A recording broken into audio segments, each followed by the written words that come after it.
Di tengah kepanikanku melihat anakku menggigil hebat, sebuah pesan masuk ke ponselku. Isinya foto suamiku sedang tersenyum bahagia di pelaminan bersama wanita lain. Sebelum kita mulai lebih lanjut, yuk, tekan tombol suka, serta tombol subscribe agar tidak ketinggalan kisah menarik lainnya. Dan jangan lupa absen asal kota Bapak Ibu di kolom komentar. Semoga rezeki kita semua dilancarkan, kesehatan kita diberkahi, dan keluarga kita selalu harmonis dalam lindungannya. Amin. Malam itu rasanya lengket sekali.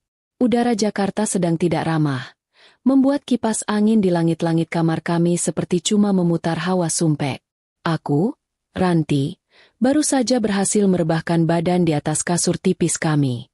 Rasanya seharian ini tulang punggungku sudah berubah jadi kerupuk singkong. Remuk tapi harus tetap tegak demi warung kelontong kecil di depan rumah. Warung itu satu-satunya pegangan kami, semenjak suamiku, Bagas, bilang kalau gajinya sering tersendat urusan proyek. Baru saja mataku mau terpejam. Benar-benar tinggal sepersekian detik lagi menuju alam mimpi. Telingaku menangkap suara aneh. Suara itu datang dari kamar Dimas. Anakku satu-satunya yang tidur di kamar sebelah. Bukan, ini bukan suara cicak yang sedang adu nyali di plafon.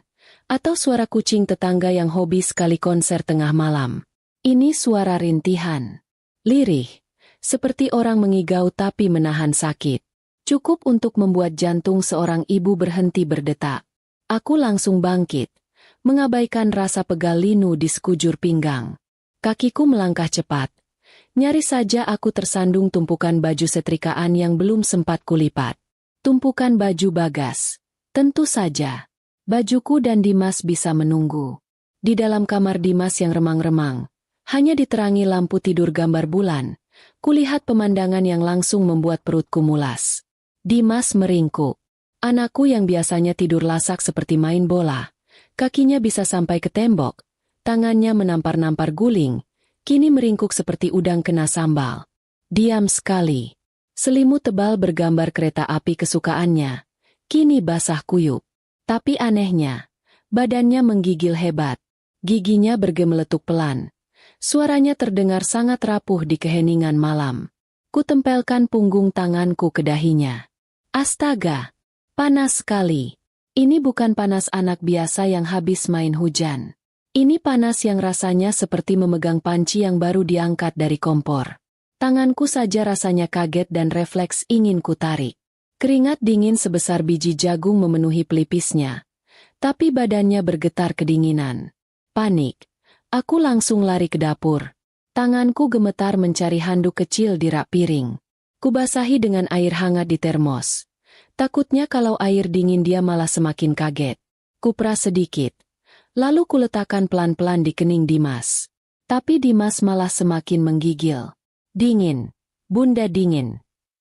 Lirihnya. Matanya setengah terpejam. Bibirnya pucat sekali. Perasaanku makin tidak karuan. Aku ini ibu. Naluri seorang ibu itu biasanya lebih canggih dari alat pendeteksi cuaca. Dan naluriku malam ini berteriak kencang. Bawa ke rumah sakit. Jangan tunggu. Masalahnya, aku tidak bisa membawa motor kopling peninggalan bapakku. Kaki kiriku pernah bermasalah dulu. Mobil kami, mobil kijang tua yang juga warisan almarhum bapak, kuncinya selalu dibawa Bagas. Dan Bagas, dia baru saja pulang 1 jam yang lalu.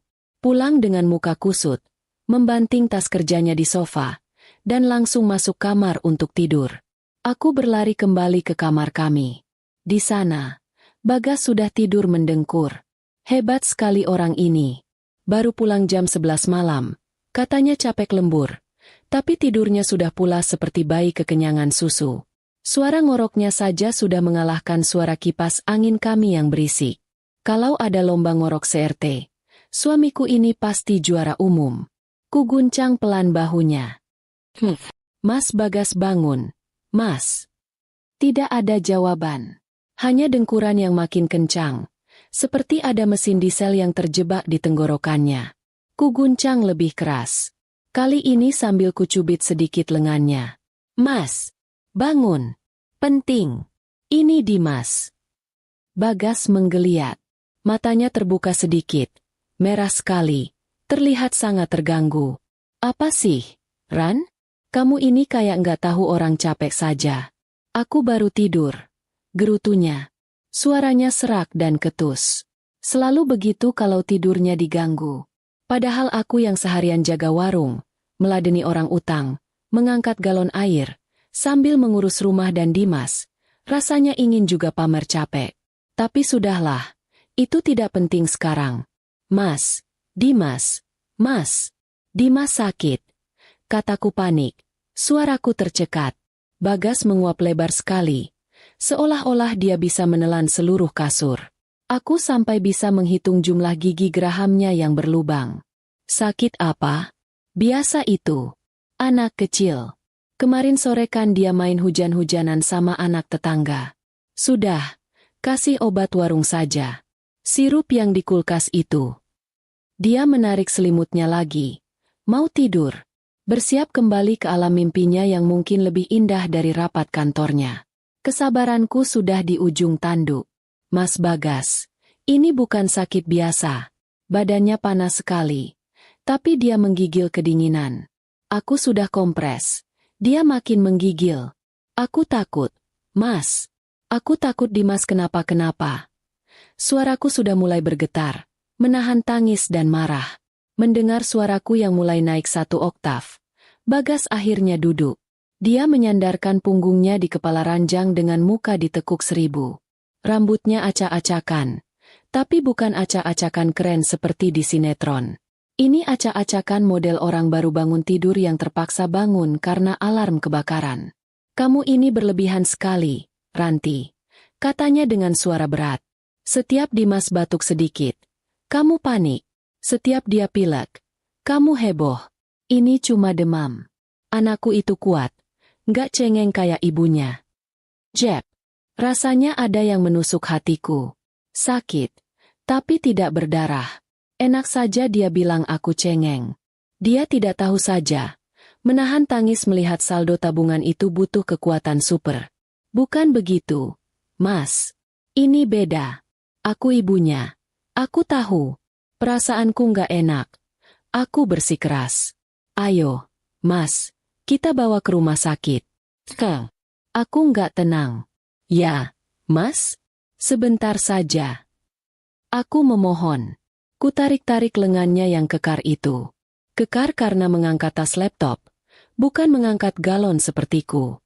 Aku tahu aku terlihat menyedihkan, tapi demi Dimas, rasa maluku kutaruh di kantong belakang celana tidurku. Bagas mengibaskan tanganku dengan kasar. Rumah sakit mana yang buka jam segini? Kamu pikir dokter jaga itu nggak tidur? UGD. Mas, unit gawat darurat kan buka 24 jam. Di Rumah Sakit Harapan Bunda, yang dekat perempatan besar itu. Seruku, masih belum menyerah. Halah, itu namanya UGD. Unit ganti duit. Mahal. Ketusnya. Nanti sampai sana juga paling cuma disuruh pulang. Dikasih parasetamol. Sama saja.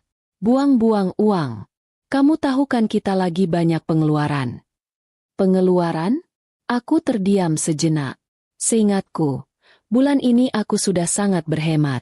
Uang belanjaku pangkas. Jatah beli bedakku kutunda. Aku bahkan menambal sendiri dasterku yang robek. Pengeluaran apa maksudnya? Bukankah dia bilang proyeknya sebentar lagi cair?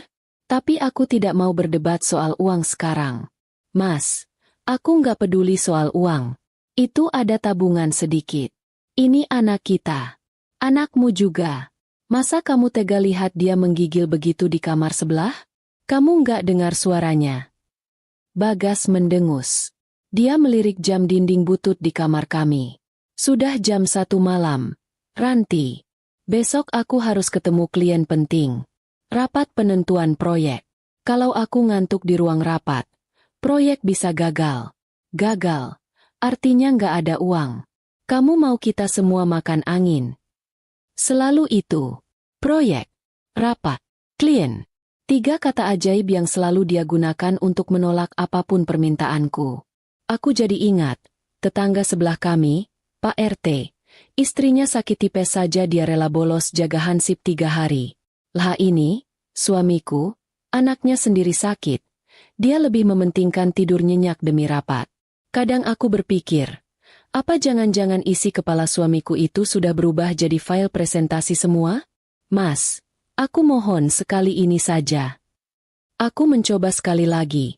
Kali ini suaraku kubuat selirih mungkin, berharap sisa hatinya masih ada yang berfungsi. Sudah, jangan rewel. Bentaknya pelan, tapi menusuk. Seperti bisikan ular. Ambil obat penurun panas di kotak obat. Cekokin dia. Terus kamu kompres lagi pakai air cuka. Atau apa kek? Nanti pagi juga sembuh. Dia benar-benar tidak peduli. Dia melihat kepanikanku. Dia pasti dengar suara rintihan Dimas dari kamar sebelah. Tapi hatinya tidak tergerak sedikit pun. Kalau pagi nggak sembuh gimana, Mas? Tanyaku, masih berharap.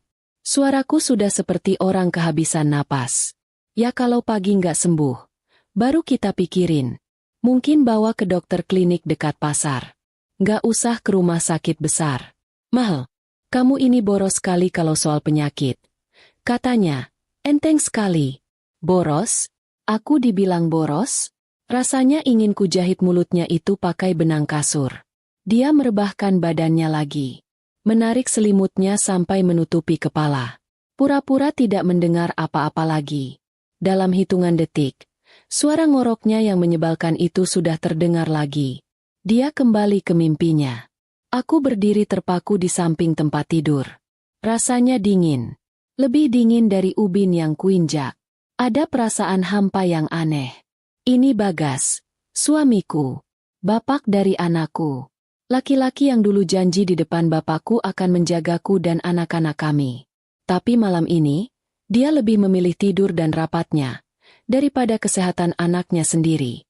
Aku memandang punggungnya yang tertutup selimut. Punggung yang dulu terlihat gagah, malam ini terlihat sangat egois. Ingin sekali aku teriak. Ingin sekali aku siram dia pakai air comberan dari got depan rumah. Tapi aku tidak bisa. Di kamar sebelah, suara Dimas kembali terdengar. Lebih kencang. Bunda pusing. Bun sakit. Air mataku akhirnya jatuh. Bukan karena sedih dibilang cengeng. Tapi karena marah. Marah pada diriku sendiri yang tidak bisa menyetir mobil. Marah pada suamiku yang hatinya sudah entah terbuat dari apa. Batu kali saja mungkin masih punya perasaan. Baiklah. Kalau dia tidak mau, aku yang akan bertindak. Aku keluar dari kamar, menutup pintu pelan-pelan. Aku tidak mau membangunkan. Raja rapat, itu lagi. Biar dia tidur nyenyak. Biar dia mimpi indah soal proyek miliaran rupiahnya. Aku kembali ke kamar Dimas. Kupeluk anakku yang masih menggigil. Sabar ya, sayang. Bunda di sini. Bunda jagain Dimas. Kupandangi wajah pucatnya. Aku harus mencari cara. Aku tidak bisa menunggu sampai pagi. Klinik dekat pasar? Jam segini? Mana ada yang buka? Aku menyambar ponsel bututku. Tanganku gemetar mencari kontak. Aku harus pinjam uang. Aku harus panggil taksi. Apapun. Yang penting anakku selamat. Aku tidak akan mengandalkan suamiku lagi. Tidak malam ini. Tanganku yang kapalan karena saban hari memotong kardus mie instan. Kini gemetar hebat memegang ponsel. Layar ponsel bututku yang retak 1000 itu rasanya seperti cerminan hatiku yang pecah berantakan. Aku harus cepat. Kucoba membuka aplikasi taksi daring. Tapi lambang aplikasinya hanya berputar-putar. Sinyal di rumah kontrakan kami ini memang seperti rezeki. Kadang ada, kadang hilang entah kemana. Aku ingat kata tetangga sebelah, Mbak Yuni, kalau mau sinyal kuat, coba berdiri di dekat tiang jemuran belakang, sambil angkat ponsel tinggi-tinggi. Ya ampun, masa aku harus ke belakang sambil menggendong Dimas yang panas begini? Yang ada nanti aku dikira sedang ritual mencari pesugihan oleh Pak Hansip yang keliling. Repot urusannya. Dimas kembali merintih di gendonganku. Bunda pusing. Matanya terpejam rapat. Tapi air mata kecil nekat mengalir di pelipisnya. Ya Allah, anakku. Rasanya ingin sekali kupindahkan saja sakitnya ke badanku. Biar aku saja yang menggigil. Biar aku saja yang pusing. Aku menggoyang-goyang ponsel itu, seolah-olah sinyal itu benda cair yang bisa dikocok. Kumatikan data. Kunyalakan lagi. Siapa tahu nyangkut. Berhasil. Aplikasi terbuka. Jariku yang gemetar langsung mengetik alamat Rumah Sakit Harapan Bunda. Jaraknya sekitar 7 kilometer dari sini. Lumayan. Mencari pengemudi. Begitu tulisan di layar. 1 menit. 2 menit. 3 menit. Jantungku rasanya seperti sedang ikut lomba lari maraton. Berdebar tidak karuan. Ayolah, Pak, Bu, siapapun yang sedang di jalan. Tiba-tiba, pintu kamar kami dibanting terbuka. Bra! Aku sampai terlonjak kaget. Dimas di gendonganku pun ikut tersentak. Matanya terbuka sedikit, terlihat ketakutan. Bagas berdiri di sana. Sosoknya yang besar menutupi pintu. Seperti raksasa penjaga gua yang tidurnya terganggu. Matanya merah, bukan lagi karena mengantuk, tapi karena marah. Wajahnya jangan ditanya. Kalau wajah kusut bisa dijual kiloan, dia pasti sudah kaya raya mendadak malam ini. Kamu ini benar-benar nekat ya, Ranti. Suaranya menggelegar di keheningan malam. Bentakan itu membuat nyaliku yang tadi sudah kukumpulkan susah payah pakai lem, langsung rontok lagi. Dia pasti mendengar suaraku yang tadi komat kamit berdoa semoga cepat dapat pengemudi. Dia melangkah maju. Kakinya yang besar mengentak lantai. Tangannya menunjuk-nunjuk ke arah ponsel di tanganku. Mau apa kamu? Hah? Mau pesan taksi? Mau buang-buang uang jam segini? Kamu pikir uang itu tinggal metik di pohon depan rumah? Aku refleks mundur selangkah, memeluk Dimas lebih erat. Aroma asam keringat anakku menusuk hidungku. Mas, aku sudah bilang. Dimas sakit. Panasnya nggak turun-turun. Aku takut dia kenapa-kenapa. Takut. Takut. Itu saja yang kamu bisa. Potongnya cepat. Tidak memberiku kesempatan menyelesaikan kalimat. Aku ini capek kerja. Seharian pusing mikirin proyek. Sampai rumah. Aku cuma mau tidur tenang. Tapi kamu sengaja bikin ribut. Kamu sengaja mau bikin aku nggak tidur, kan? Dia maju selangkah lagi. Biar besok rapatku hancur. Biar aku gagal dapat proyek. Biar kita semua nggak makan. Itu kan mau kamu? Ngaku. Tuduhan itu rasanya seperti tamparan bolak-balik di kedua pipiku. Aku mau proyeknya gagal? Laki-laki ini sudah kehilangan akal sehatnya. Padahal, kalau proyeknya gagal, siapa yang paling repot?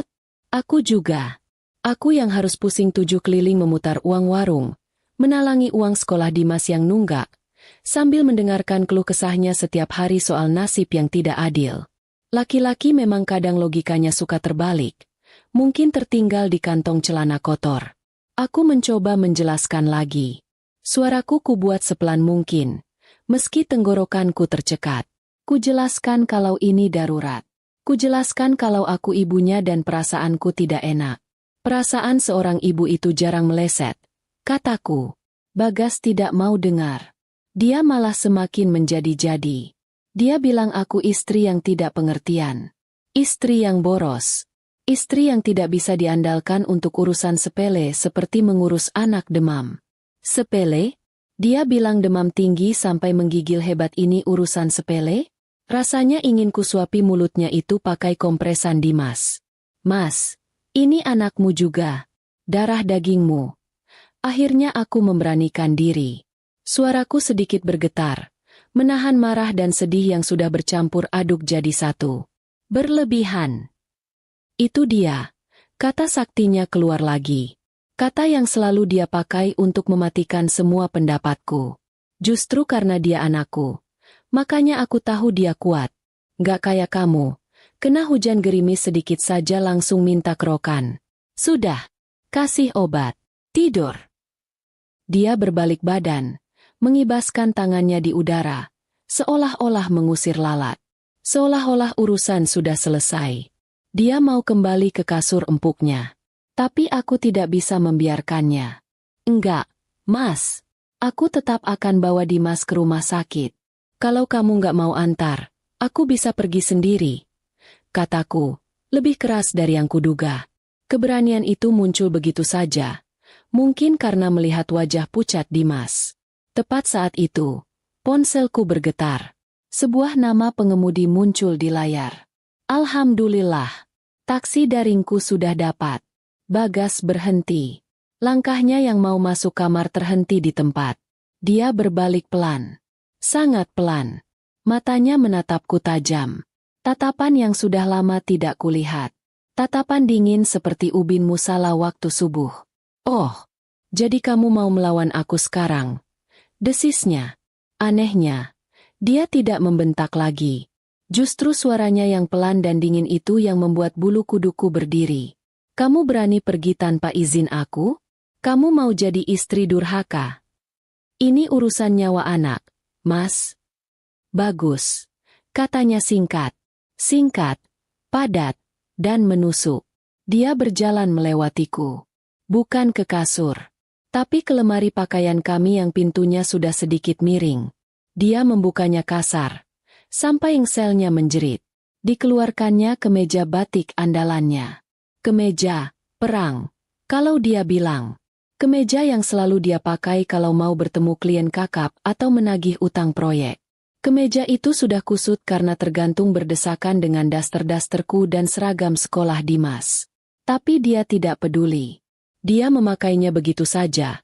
Kancingnya dipasang asal-asalan, miring satu lubang. Lalu dia menyambar celana bahan hitamnya yang tergantung di belakang pintu. Celana yang sama yang dia pakai kerja kemarin. Mas, kamu mau kemana? Tanyaku bingung. Ini sudah jam 1:30 pagi. Mau rapat apa jam segini? Dia tidak menjawab. Dia sibuk menyisir rambutnya yang mulai tipis dengan jari-jarinya. Lalu menyemprotkan minyak wangi. Bukan minyak wangi mahal, cuma merek biasa yang kubeli di warung. Wanginya menyengat sekali. Campuran aroma melati palsu dan bau apek lemari. Dia mengambil dompetnya dari atas meja. Dompet kulit imitasi yang sudah mengelupas di pinggirnya. Dia mengambil tas kerjanya. Tas yang sama yang tadi dia banting waktu baru pulang. Aku panik. Mas Bagas. Jawab aku. Kamu mau kemana? Ini Dimas. Dimas gimana? Aku mengikutinya seperti anak ayam kehilangan induk. Kakiku lemas sekali. Seperti jeli. Aku mengikutinya sampai ke ruang tamu. Dia sudah duduk di kursi kayu. Memakai sepatunya. Sepatu pantofel hitam yang solnya sudah agak menganga di bagian depan. Dia berhenti di depan pintu. Tangannya sudah memegang gagang pintu. Aku mau pergi, katanya, tanpa menoleh padaku. Suaranya datar. Pergi kemana? Rapat? Tanyaku. Masih berharap dia punya alasan masuk akal. Bukan urusanmu, bentaknya lagi. Kembali ke setelan pabrik. Aku muak di rumah ini. Punya istri tidak bisa diatur. Punya istri bisanya cuma bikin pusing. Aku mau cari ketenangan.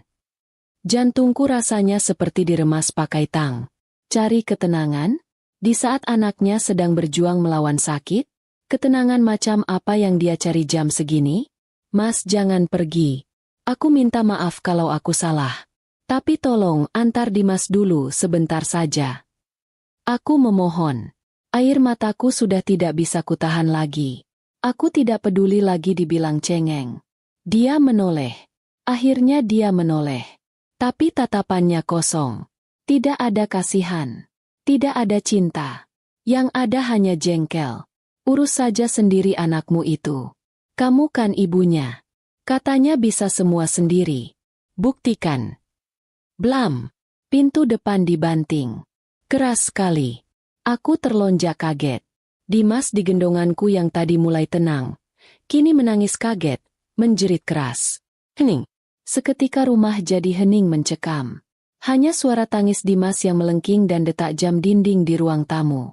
Tik-tok, tik-tok. Suaranya terdengar seperti mengejekku. Aku berlari ke jendela. Kuintip dari balik gorden bunga-bunga kami yang warnanya sudah luntur kena matahari. Di bawah lampu jalan yang redup. Kulihat Bagas. Dia tidak membuka gerbang untuk mengeluarkan mobil kijang tua kami. Dia malah berjalan ke arah motor metiknya. Motor yang biasa kupakai ke pasar. Motor yang bensinnya selalu kuisi pakai uang receh kembalian warung. Dia menyalakannya. Suara knalpotnya terdengar cempreng di keheningan malam. Rapat penting? Jam 1:30 pagi? Pakai motor metik. Pakai kemeja batik kusut? Semua alasan, rapat penting, dan klien kakap, yang selama ini dia koar-koarkan. Tiba-tiba terdengar seperti lelucon paling tidak lucu yang pernah kudengar. Pikiranku langsung kacau.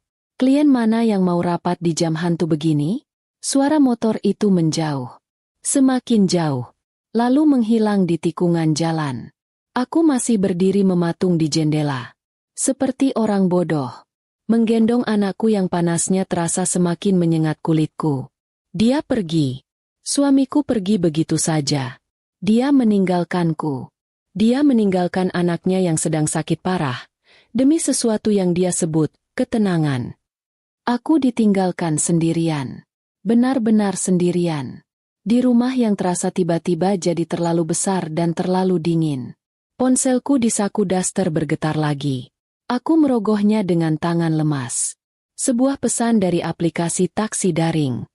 Maaf, pengemudi membatalkan pesanan Anda. Lengkap sudah penderitaanku. Malam ini, rasanya Jakarta bukan cuma sumpek. Jakarta berubah jadi neraka kecil. Dan aku ditinggalkan di lantai paling dasarnya, sendirian. Kaki-kaki ini rasanya seperti jeli. Aku terduduk lunglai di kursi kayu ruang tamu yang keras, masih menggendong Dimas. Punggungku basah kuyup oleh keringat. Entah itu keringat panikku atau keringat dingin Dimas. Aku sudah tidak bisa membedakannya lagi. Suara tangis anakku kini sudah berubah jadi rengekan pelan yang menyayat hati. Suaranya serak, seperti kehabisan tenaga. Dia sudah lelah menangis, lelah menahan sakit yang tak kunjung reda. Dan aku lelah menahan marah, lelah menahan takut. Layar ponsel bututku di tangan masih menampilkan tulisan sialan itu. Pengemudi membatalkan. Aku sudah mencoba memesan lagi. Dan lagi. Dan lagi. Putus asa. Jam 2 pagi di daerah kontrakan pinggiran begini. Mencari taksi daring itu susahnya minta ampun. Mungkin para pengemudi itu berpikir, ini pasti orderan iseng. Atau lebih buruk lagi, ini pasti orderan hantu. Kadang aku curiga. Jangan-jangan hantu di komplek ini memang lebih canggih dariku. Mereka sudah duluan pesan taksi pakai aplikasi. Aku menatap nanar ke arah pintu depan yang tertutup rapat. Pintu yang tadi dibanting suamiku dengan penuh amarah. Dia benar-benar pergi. Dia meninggalkan kami berdua. Katanya, mencari ketenangan. Ketenangan macam apa yang dia cari di saat anaknya sedang berjuang melawan sakit? Rasanya aku ingin berteriak ke gagang pintu itu. Ketenangan apa yang kamu cari, Mas? Ketenangan meninggalkan anak yang sedang menggigil di pangkuan ibunya. Tapi suaraku tertahan di tenggorokan. Hanya isak tangis Dimas yang menjawab keheningan rumah ini. Otakku harus bekerja cepat. Bagas tidak bisa diandalkan. Taksi daring tidak ada. Aku tidak boleh menyerah. Aku teringat Mbak Yuni, tetangga sebelah rumah. Dia punya motor metik juga. Tapi jam 2 pagi begini. Apa pantas aku menggedor pintu rumah orang? Bagaimana kalau Mas Bambang, suaminya, marah karena tidurnya terganggu? Tapi ini darurat. Ini urusan nyawa Dimas. Rasa malu dan tidak enak hatiku taruh dulu di laci paling bawah. Biar nanti saja kurus. Baru saja aku mau bangkit, mengumpulkan sisa-sisa keberanianku untuk menggedor pintu Mbak Yuni. Ponselku bergetar lagi. Kali ini bukan getaran panggilan dari aplikasi taksi. Sebuah notifikasi pesan WhatsApp. Ting! Suaranya nyaring sekali di rumah yang sunyi ini. Jantungku berdebar lagi. Tapi kali ini rasanya beda. Siapa yang mengirim pesan jam segini? Sebuah nomor tak dikenal muncul di layar. Tidak ada nama. Tidak ada foto profil. Hanya deretan angka asing yang tidak kusimpan. Keningku berkerut. Jangan-jangan ini penipuan. Mama minta pulsa. Atau, selamat Anda memenangkan mobil. Yang ujung-ujungnya minta transferan. Di saat genting begini, masih ada saja orang iseng yang mau menguras sisa-sisa uang di dompetku. Biasanya, Pesan seperti ini langsung kuhapus tanpa kubuka. Tapi malam ini, entah kenapa, jariku gatal. Mungkin karena aku sedang butuh pengalihan barang sedetik saja dari kepanikanku. Mungkin karena aku berharap ini keajaiban. Siapa tahu ada yang salah kirim, tapi isinya tawaran tumpangan gratis ke rumah sakit. Ya, Ranti, mimpimu ketinggian sekali. Kubuka pesan itu. Tidak ada tulisan, Mama minta pulsa. Tidak ada ucapan selamat. Hanya satu kiriman. Sebuah foto. Awalnya gambar itu buram. Ponselku yang butut ini memang butuh waktu beberapa detik untuk memuat gambar. Seperti orang tua yang baru bangun tidur, harus mengumpulkan nyawa dulu. Pelan-pelan, gambar itu mulai jelas. Jelas sekali. Itu adalah foto pernikahan. Sepasang pengantin duduk berdampingan di kursi pelaminan sederhana. Dekorasinya hanya bunga-bunga plastik warna putih dan merah jambu, seperti dekorasi hajatan di ganggang. Si pengantin perempuan memakai kebaya putih yang pas di badan. Wajahnya dipoles riasan tebal. Dia tersenyum lebar sekali ke arah kamera, sampai gusi atasnya kelihatan. Dia terlihat muda. Jauh lebih muda dariku. Kulitnya putih bersih, terawat, tidak seperti kulitku yang belang kena panas matahari di warung. Tapi bukan pengantin perempuan itu yang membuat napasku berhenti. Bukan riasannya yang menor atau senyum lebarnya yang pamer gigi. Tapi laki-laki yang duduk di sebelahnya. Laki-laki yang memakai beskap warna senada, lengkap dengan blangkon di kepalanya. Laki-laki yang duduk gagah, tersenyum sama bahagianya, memamerkan giginya yang rapi. Laki-laki yang tangannya menggenggam erat tangan si perempuan muda itu. Mataku membelalak. Dunia rasanya berhenti berputar seketika. Kipas angin di atasku yang tadi berdecit, kini seolah berhenti bersuara. Detak jam dinding di ruang tamu lenyap. Bahkan rengekan Dimas di pangkuanku seolah menjauh. Suaranya terdengar seperti dari kejauhan. Aku seperti masuk ke dalam ruang hampa. Aku kenal laki-laki itu. Aku kenal sekali senyum itu. Aku kenal sekali kemeja batik yang dia pakai di dalam beskap pengantinnya. Itu kemeja batik, perang, andalannya. Kemeja yang selalu dia pakai kalau mau bertemu klien penting. Kemeja yang sama yang dia pakai saat pergi dari rumah 30 menit yang lalu. Itu Bagas. Suamiku. Aku mengucek mataku. Keras. Berharap ini hanya halusinasi. Berharap mataku yang sudah lelah dan penuh air mata ini salah lihat. Mungkin ini orang yang mirip. Banyak kan orang yang wajahnya mirip di dunia ini? Kata orang. Kita punya 7 kembaran. Mungkin ini salah satu kembaran Bagas yang kebetulan menikah malam ini juga. Tapi tidak. Itu dia. Tahi lalat kecil di bawah mata kirinya terlihat jelas. Jam tangan hitam yang melingkar di pergelangan tangannya. Ya Allah, itu jam tangan kado ulang tahun dariku. Kado hasil aku menabung 3 bulan dari uang kembalian belanja sayur. Jempolku bergetar hebat di atas layar. Tak sengaja menggeser. Ada foto kedua. Ya Tuhan, foto ini lebih jelas, lebih menyakitkan. Foto mereka berdua berdiri, memamerkan 2 buku nikah. Buku nikah warna hijau dan merah marun. Di belakang mereka, ada spanduk kecil yang dicetak seadanya.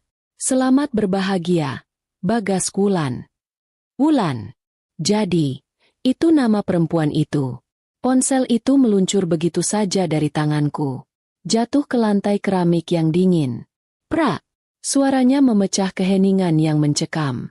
Tapi aku tidak peduli. Aku tidak merasakan apa-apa lagi. Kakiku lemas. Seluruh badanku lemas. Dingin.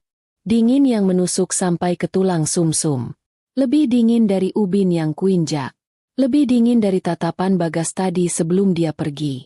Jadi, ini, rapat penting, itu. Ini, klien kakap, yang dia bilang. Ini, ketenangan, yang dia cari jam 1:30 pagi. Dia tidak pergi mencari ketenangan. Dia pergi menikah lagi. Dia mengkhianatiku. Dia menikah lagi. Dia duduk di pelaminan. Di saat yang bersamaan, anaknya sendiri sedang berjuang melawan panas tinggi di pangkuanku. Di saat istrinya sedang panik setengah mati mencari pertolongan. Laki-laki macam apa dia? Apa dia masih punya hati? Apa otaknya sudah diganti pakai batu koral sisa proyeknya? Perutku mulas bukan main. Mulas yang berbeda dari sebelumnya. Ini mulas karena marah, jijik, dan hancur lebur. Rasanya asam lambungku naik sampai ke tenggorokan. Aku ingin muntah. Muntah di atas lantai ini. Muntah di atas foto pernikahan mereka. Anehnya, di tengah kehancuran itu, aku malah ingin tertawa. Tawa yang pahut. Tawa histeris. Aku menertawakan kebodohanku sendiri selama bertahun-tahun ini. Selama ini aku percaya semua omong kosongnya. Aku percaya soal proyek serat. Aku percaya soal lembur tiap malam. Aku percaya soal gaji tersendat. Aku, Ranti, istri bodoh yang rela makan nasi pakai kerupuk dan garam, supaya suaminya bisa sukses di luar sana.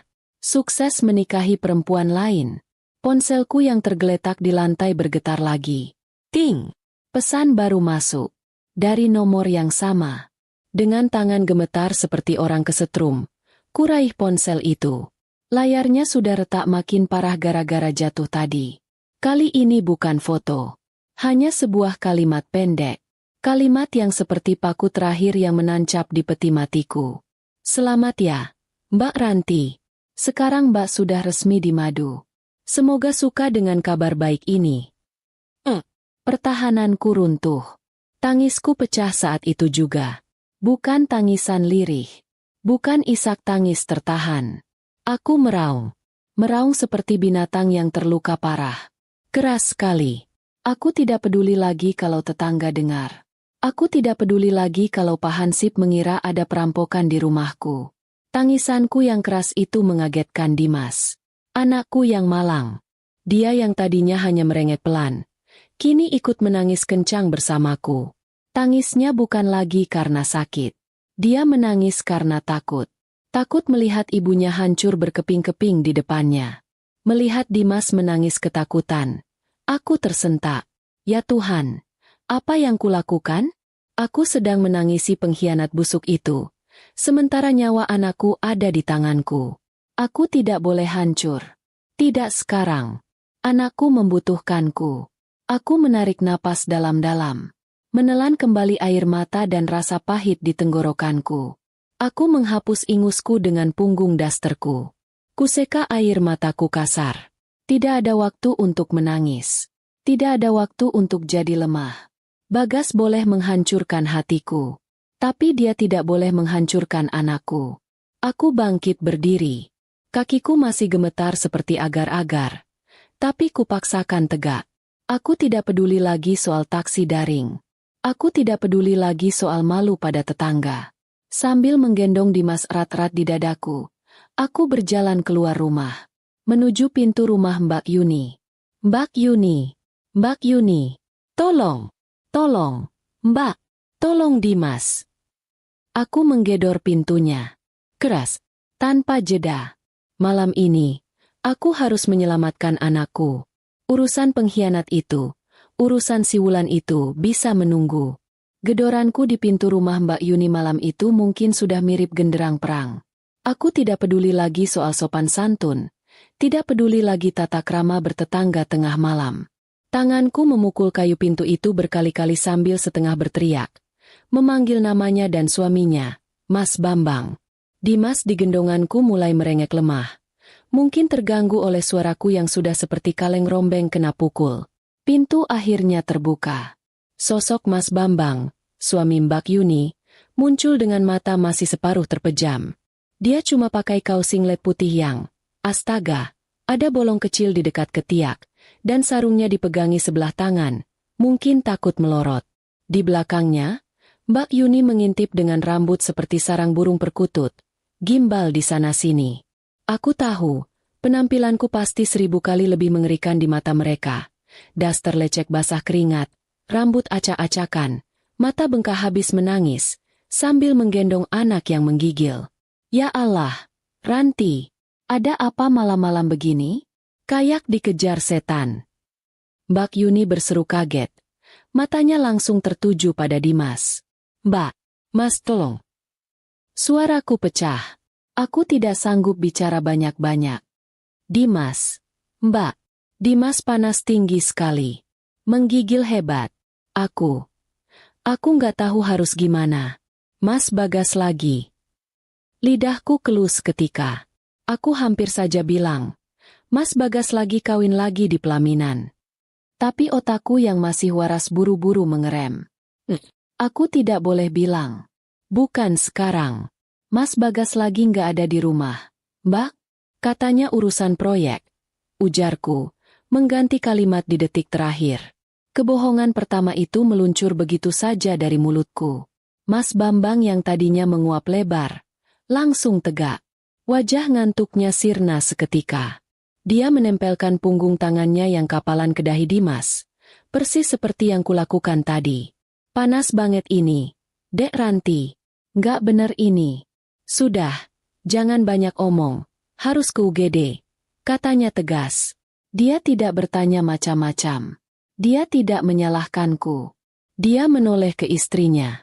Yun, ambil kunci motor metik di gantungan. Cepat, sama dompet Mas. Lihatlah, laki-laki orang, suami tetangga, yang tidak punya hubungan darah apa-apa dengan anakku. Dia bahkan tidak bertanya 2 kali. Dia tidak mengeluh soal ngantuk, tidak mengeluh soal rapat penting besok pagi. Dia langsung bertindak.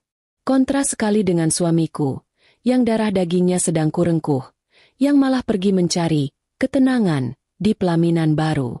Kalau saja hati bisa ditukar tambah, sudah kutukar hati suamiku dengan hati Mas Bambang di tukang loak. Perjalanan ke rumah sakit Harapan Bunda malam itu terasa seperti selamanya. Aku duduk di belakang Mas Bambang di motor metiknya, memeluk Dimas erat-erat di dadaku yang rasanya sudah kopong. Angin malam yang dingin menusuk-nusuk kulitku, tapi anehnya aku tidak kedinginan sama sekali. Hatiku rasanya sudah terbakar hangus oleh foto tadi.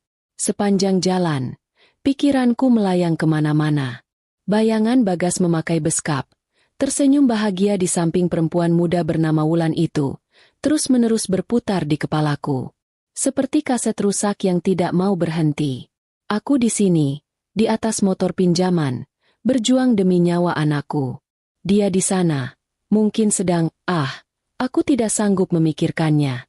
Perutku kembali mulas. Begitu sampai di unit gawat darurat, semuanya berlangsung cepat. Mas Bambang membantuku mengurus pendaftaran awal, sementara Dimas langsung dibawa perawat ke ruang tindakan. Mereka menusuk punggung tangan kecil anakku dengan jarum infus. Dimas menjerit. Hatiku ikut menjerit. Rasanya lebih sakit daripada melihat foto pernikahan suamiku tadi. Tapi aku harus kuat. Aku menahan air mataku. Aku tidak boleh menangis di depan anakku. Aku harus jadi benteng untuknya. Setelah Dimas ditangani, infus terpasang, dan dokter bilang dia harus dirawat inap karena dugaan demam berdarah atau tipes. Dokter perlu tes darah lebih lanjut. Aku akhirnya bisa duduk.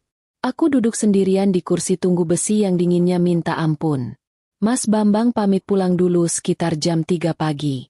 Katanya mau mengambil beberapa baju ganti untukku dan mengabari Mbak Yuni. Ini, Dek Ranti, katanya sambil menyodorkan beberapa lembar uang ratusan ribu yang kusut dari dompetnya. Buat pegangan daftar dulu. Nanti urusan biaya gampang. Bisa dipikirin sambil jalan. Yang penting Dimas selamat. Aku hanya bisa menangis menerimanya.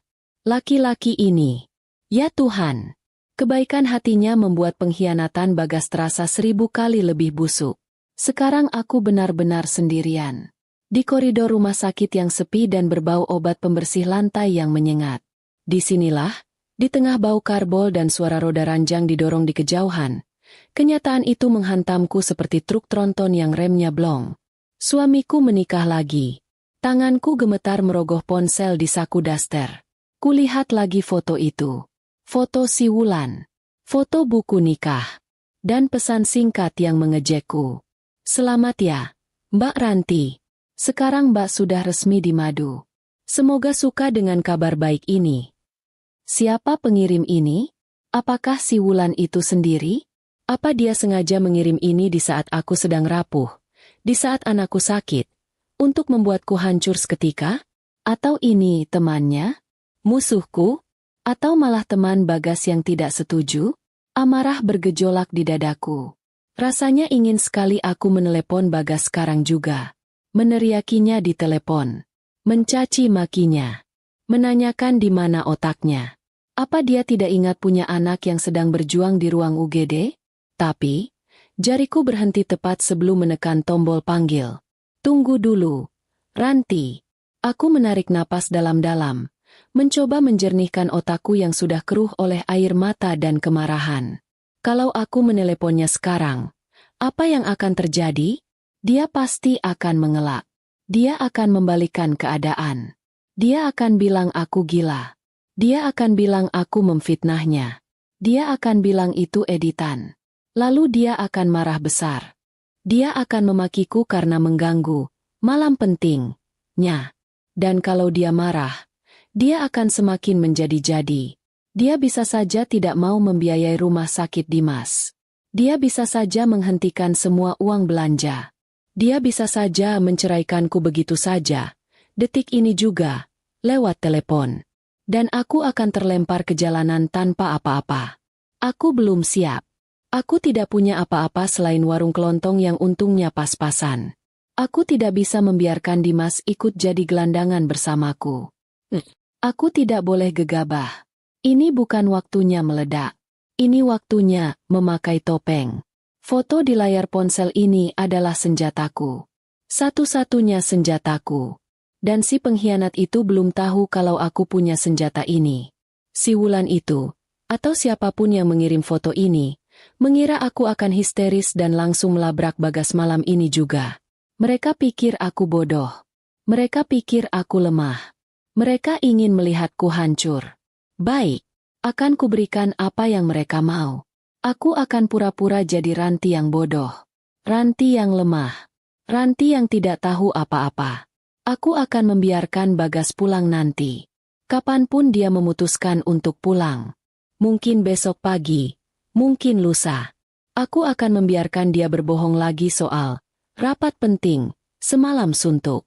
Aku akan memasang wajah istri patuh yang kebingungan karena anaknya sakit. Aku akan berakting. Ya, aku akan jadi pemain sinetron terbaik di dunia. Aktris peraih Piala Citra. Kalah. Aku akan mengumpulkan bukti lebih banyak. Aku harus tahu siapa Wulan ini. Di mana dia tinggal. Sudah berapa lama mereka bermain api di belakangku. Aku harus tahu segalanya.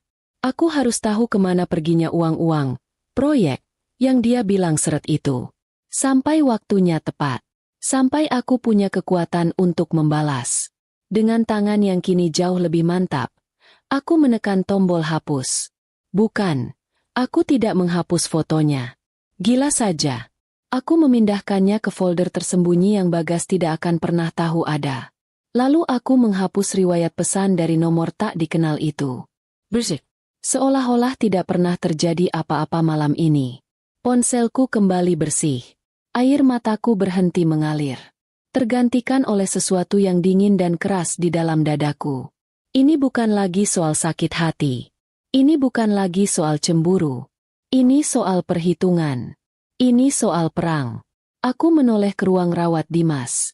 Perawat bilang dia sudah dipindahkan ke kamar anak. Anakku sedang tidur. Lebih tenang setelah diinfus. Wajahnya masih pucat. Tapi napasnya lebih teratur. Kamu cepat sembuh ya, nak. Bisikku dalam hati. Menempelkan telapak tanganku di kaca pintu ruang rawat. Kamu harus kuat. Bunda juga akan kuat. Setelah kamu sembuh, giliran Bunda yang akan mengobati ayahmu. Kita lihat, siapa yang akan menangis histeris nanti. Pagi datang tanpa permisi. Sinar matahari pagi yang pucat menembus jendela kaca buram di koridor rumah sakit. Rasanya seperti menyindirku yang semalaman tidak tidur sekejap pun. Mataku panas dan sepet. Mungkin sudah lebih merah dari lampu lalu lintas di perempatan jalan. Mbak Yuni datang membawakanku sebungkus nasi uduk dan baju ganti. Sekitar jam 6 pagi. Dia memelukku erat. Pelukan seorang perempuan yang tahu. Meskipun aku tidak cerita apa-apa. Dimas sudah diambil darahnya. Mbak, kataku pelan. Sambil menerima bungkusan nasi itu. Perutku sebenarnya menolak makanan. Rasanya seperti terisi penuh oleh kemarahan dan kekecewaan. Tapi aku harus makan. Aku tidak boleh sakit. Siapa yang akan mengurus Dimas kalau aku tumbang? Syukurlah, Ran. Yang penting sudah ditangani. Nanti Mbak temani di sini, ya? Tawarnya tulus. Aku menggeleng. Nggak usah, Mbak. Mbak kan harus buka warung sayurnya. Nanti pelanggan pada kabur. Aku nggak apa-apa. Sudah ada Mas Bambang tadi malam. Aku jadi nggak enak banget. Halah, kayak sama siapa saja, katanya. Tapi aku tahu, dia juga tidak bisa lama-lama. Setelah Mbak Yuni pulang, seorang perawat dengan seragam putih biru yang rapi menghampiriku. Wajahnya ramah, tapi senyumnya profesional. Senyum yang sudah terlatih untuk menyampaikan kabar. Baik itu kabar baik, kabar buruk, atau kabar bayar tagihan. Ibu Ranti, wali dari pasien Dimas, tanyanya lembut. Iya, Sus. Saya ibunya. Baik, Bu. Kondisi Dimas pagi ini sudah lebih stabil setelah masuk cairan infus. Tapi dokter masih perlu observasi ketat dan menunggu hasil laboratorium lengkap. Pasien harus dirawat inap. Ya, Bu. Ini berkas-berkasnya. Mohon Ibu selesaikan administrasinya di kasir pendaftaran rawat inap di lobi depan. Jantungku berdebar sedikit. Administrasi. Tentu saja. Rumah sakit mana di dunia ini yang gratis? Bahkan toilet umumnya saja bayar 2.000 perak. Oh, baik, Sus. Berapa ya, kira-kira, biayanya? Tanyaku hati-hati. Suster itu tersenyum lagi. Untuk deposit awal rawat inap kelas 3, biasanya sekitar sekian, sebutnya. Aku menelan ludah. Angkanya lumayan. Tidak besar sekali, tapi jelas lebih besar dari uang yang biasa ku pegang sehari-hari di warung. Uang titipan Mas Bambang tadi malam sangat membantu, tapi jelas masih kurang separuhnya. Tapi aku tidak khawatir. Belum. Aku masih punya kartu ATM. Kartu tabungan bersama kami. Kartu yang selalu dipegang Bagas. Tapi seminggu lalu dia titipkan padaku.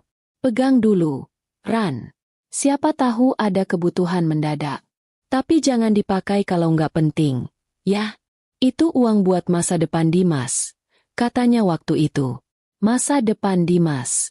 Nah, sekarang kan pas. Ini jelas-jelas urusan masa depan Dimas. Bahkan masa kini Dimas. Aku merogoh dompet kainku yang sudah kusam, mengeluarkan kartu ATM satu-satunya itu. Aku ingat, Bagas bilang masih ada sisa tabungan yang lumayan di sana.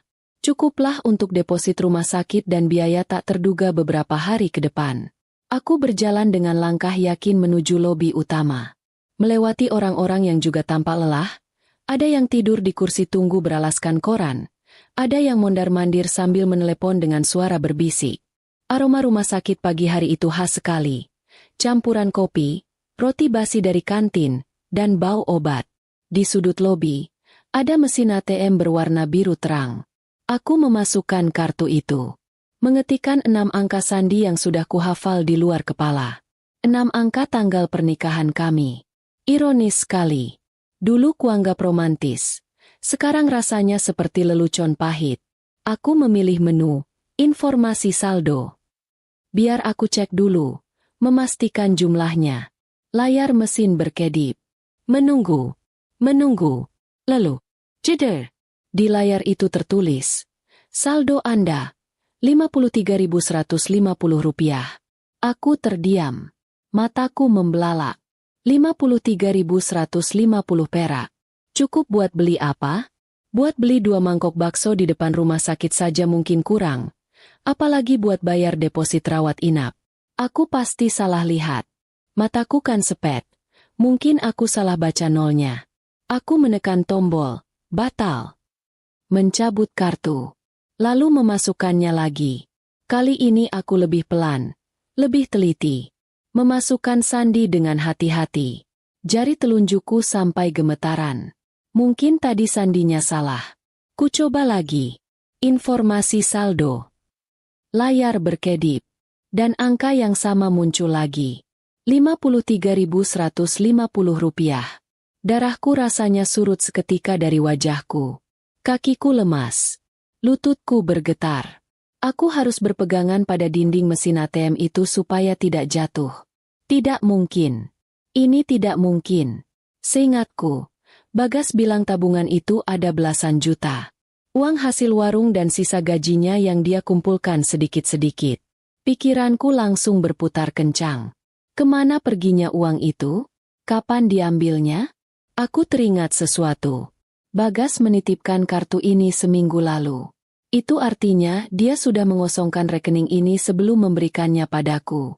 Dia sengaja. Dia memberiku kartu ATM kosong. Dia tahu aku akan membutuhkannya suatu hari, tapi dia sengaja mengosongkannya. Untuk apa? Lalu foto pernikahan itu melintas lagi di kepalaku. Foto Bagas. Foto Wulan. Beskap. Kebaya putih. Dekorasi bunga plastik. Buku nikah. Astaga. Ya Tuhan. Laki-laki itu. Dia memakai uang tabungan kami. Dia memakai uang tabungan yang dia bilang, untuk masa depan Dimas. Untuk membiayai pernikahannya dengan perempuan lain. Perutku mulas bukan main. Rasanya seperti ada yang meninju ulu hatiku. Dia tidak hanya mengkhianati pernikahanku. Dia tidak hanya menelantarkan anaknya yang sakit. Dia merampok anaknya sendiri.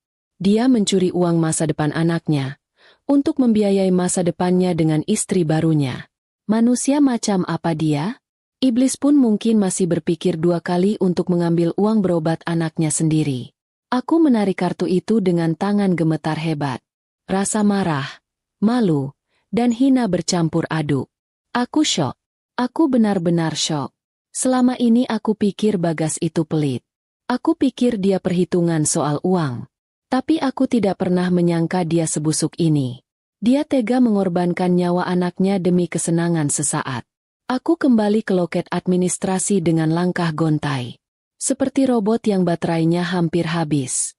Wajahku pasti sudah pucat pasi. Lebih pucat dari daster yang kupakai. Gimana, Bu? Tanya petugas administrasi itu. Masih dengan senyum ramahnya. Aku menelan ludah yang terasa pahit sekali. Maaf, Mbak. ATM saya sepertinya ada masalah. Lagi error. Bohongku lagi. Aku terlalu malu untuk bilang kalau suamiku sudah menguras habis tabungan kami. Ku keluarkan semua uang tunai dari dompetku. Uang pemberian Mas Bambang tadi malam. Sisa uang kembalian belanja warung kemarin yang ada di saku daster. Beberapa lembar 2000-an lecek. Kukumpulkan semuanya di atas meja loket. Uang saya tunai. Cuma ada segini, Mbak. Ini buat tanda jadi dulu. Bisa? Sisanya nanti saya usahakan secepatnya. Saya telepon suami saya dulu. Kataku dengan suara bergetar menahan malu. Petugas itu memandang tumpukan uangku yang tidak seberapa. Senyum profesionalnya sedikit luntur. Dia terlihat iba. Baik, Bu. Saya terima dulu segini. Tapi diusahakan sebelum jam makan siang ini sudah lunas ya. Bu, depositnya. Supaya tindakan laboratorium dan obat-obatan untuk Mas Dimas bisa segera diproses. Aku mengangguk lemah. Iya, Mbak. Pasti. Terima kasih. Aku berjalan menjauh dari loket itu. Menuju kursi tunggu di pojok. Rasanya semua mata di lobi itu memandangku. Menertawakan kebodohanku. Menertawakan istri yang tidak bisa bayar uang rumah sakit anak. Aku duduk. Terpaku. Kosong. Ponsel Bagas tidak aktif. Aku sudah mencobanya 3 kali. Tentu saja tidak aktif. Pengantin baru. Mana mungkin mau diganggu. Aku bingung. Aku harus cari uang kemana lagi dalam waktu beberapa jam? Pinjam ke Mbak Yuni lagi? Aku sudah terlalu banyak berutang budi. Pinjam ke rentenir di pasar? Itu sama saja menggali liang kubur sendiri. Tapi saat aku sedang buntu-buntunya, saat aku merasa jadi perempuan paling malang sedunia, aku teringat sesuatu. Sesuatu yang kusembunyikan di dasar lemari pakaianku, di dalam kaleng biskuit Hongguan bekas. Sesuatu yang Bagas tidak pernah tahu. Harta karunku satu-satunya. Sebuah gelang emas tipis dan sepasang anting-anting. Peninggalan almarhumah ibuku. Aku menatap perhiasan peninggalan ibuku di telapak tanganku yang gemetar. Hanya sebuah gelang emas keroncong tipis yang sudah sedikit penyok dan sepasang anting-anting model kuno. Ini bukan cuma emas. Ini kenangan terakhirku tentang almarhumah ibuku. Ini satu-satunya harta yang kumiliki, yang tidak bisa dinilai dengan uang. Tapi di depanku, di kamar rawat kelas 3 yang pengap ini, anakku terbaring lemah. Nyawanya jauh lebih berharga dari semua emas di dunia. Aku menelepon Mbak Yuni. Suaraku kubuat setenang mungkin, padahal rasanya aku mau pingsan. Aku berbohong lagi. Aku bilang aku harus pulang sebentar mengambil sisa uang simpanan di warung. Mbak Yuni, malaikat tanpa sayap itu, langsung setuju. Dia datang tergopoh-gopoh, meninggalkan warung sayurnya yang baru mulai ramai, hanya untuk menemaniku, lebih tepatnya, menemani Dimas. Kamu hati-hati, Ran. Muka kamu pucat banget kayak kertas, katanya sambil mengelus pundakku. Aku hanya bisa tersenyum tipis. Titip Dimas ya, Mbak. Sebentar saja. Perjalanan ke toko emas di pasar terasa seperti perjalanan melintasi neraka. Setiap langkah terasa berat. Aku tidak pergi ke Pegadaian. Aku tidak mau berutang lagi. Aku butuh uang tunai. Sekarang juga.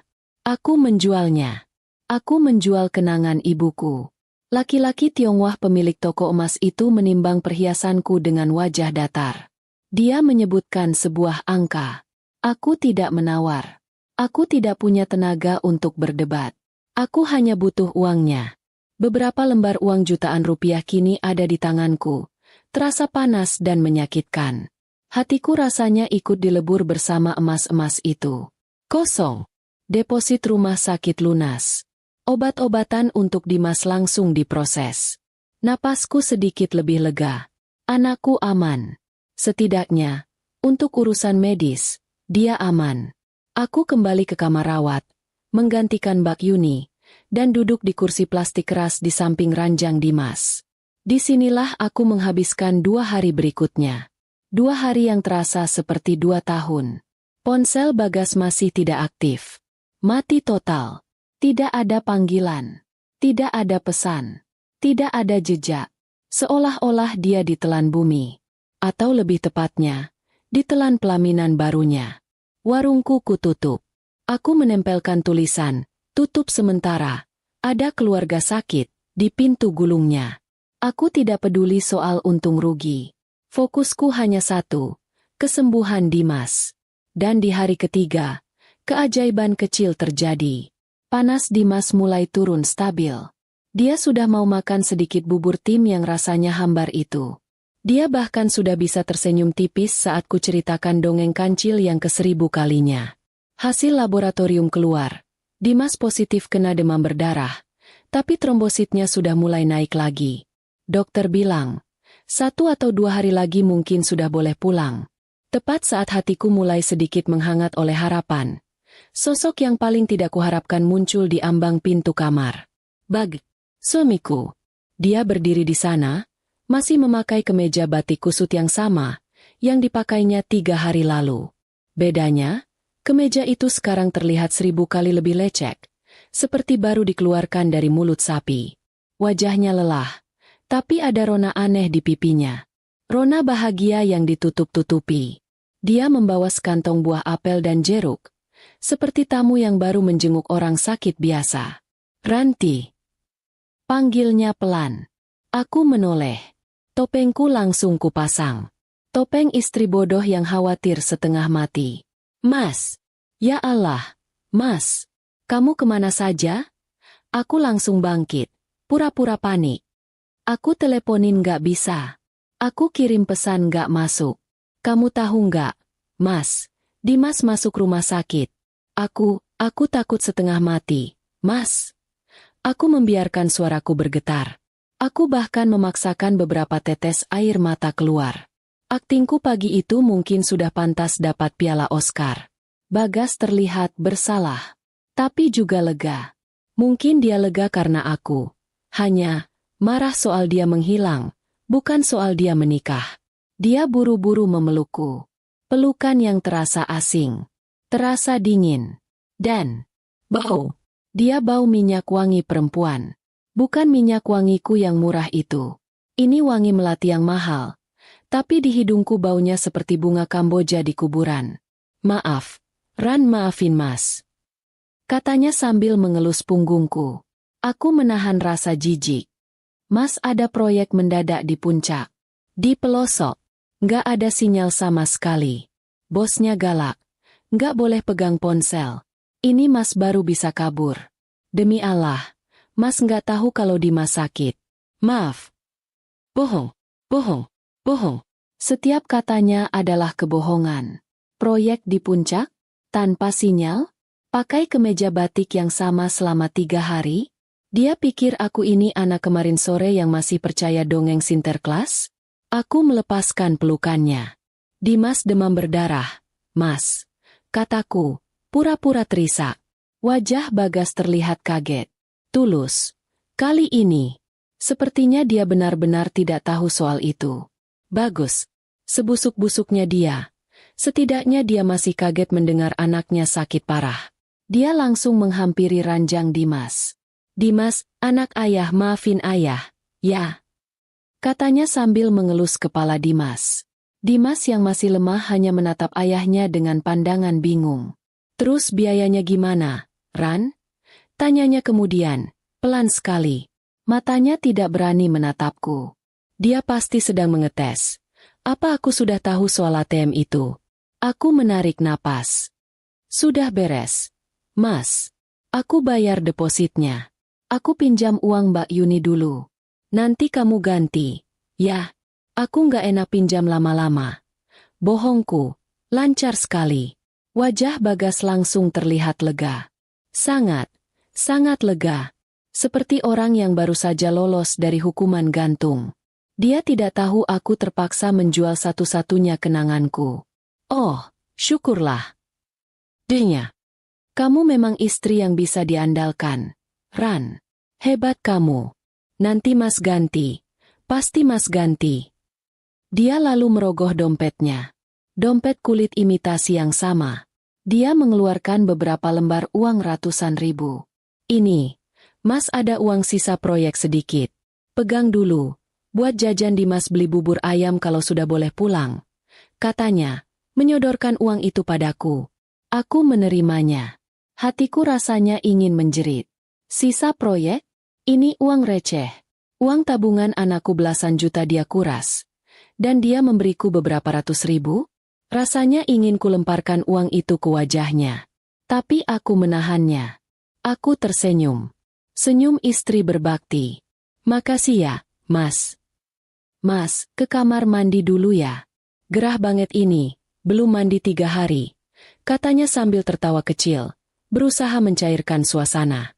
Iya, Mas. Dia meletakkan ponselnya di meja kecil samping ranjang Dimas. Lalu masuk ke kamar mandi di dalam kamar rawat itu. Saat itulah jantungku berdetak kencang. Ponselnya. 3 hari mati total. Sekarang menyala. Diletakkan begitu saja. Sebuah godaan yang terlalu besar. Tanganku bergerak sendiri. Lebih cepat dari pikiranku. Aku menyambar ponsel itu. Layarnya terkunci pakai pola. Sel. Tapi aku tahu polanya. Pola huruf Z. Katanya. Z, itu keren.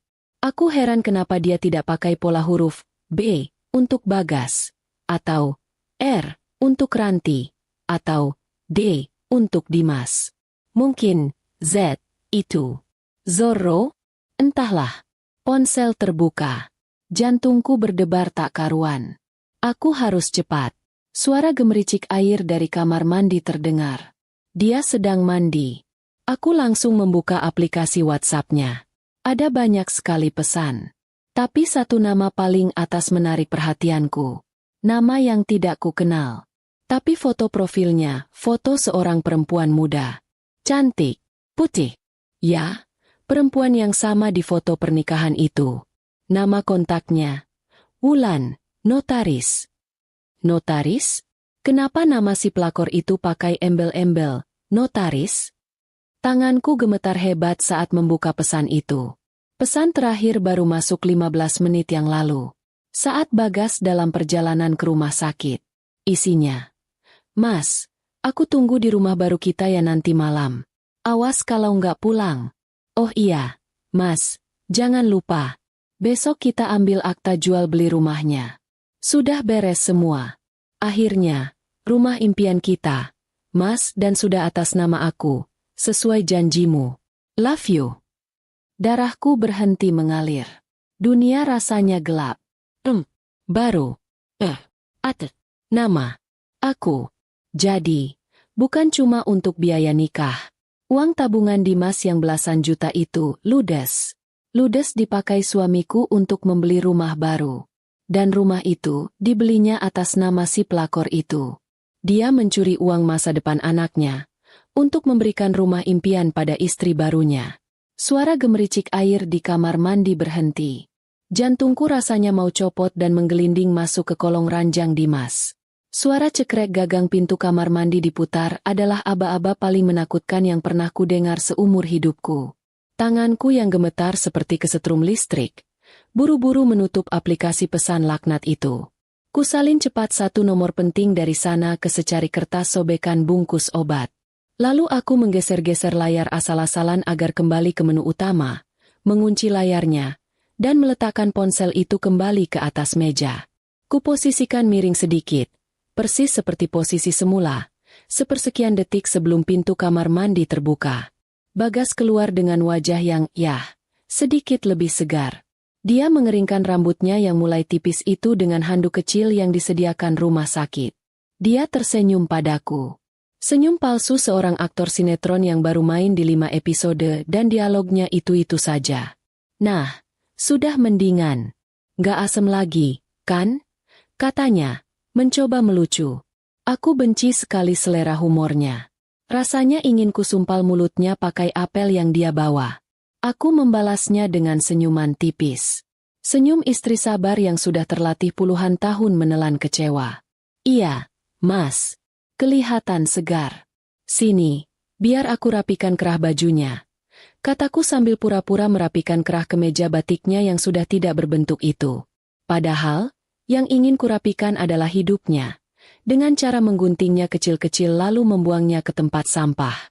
Saat tanganku menyentuh bahunya yang masih lembab, aku harus menahan diri sekuat tenaga untuk tidak mencakarnya.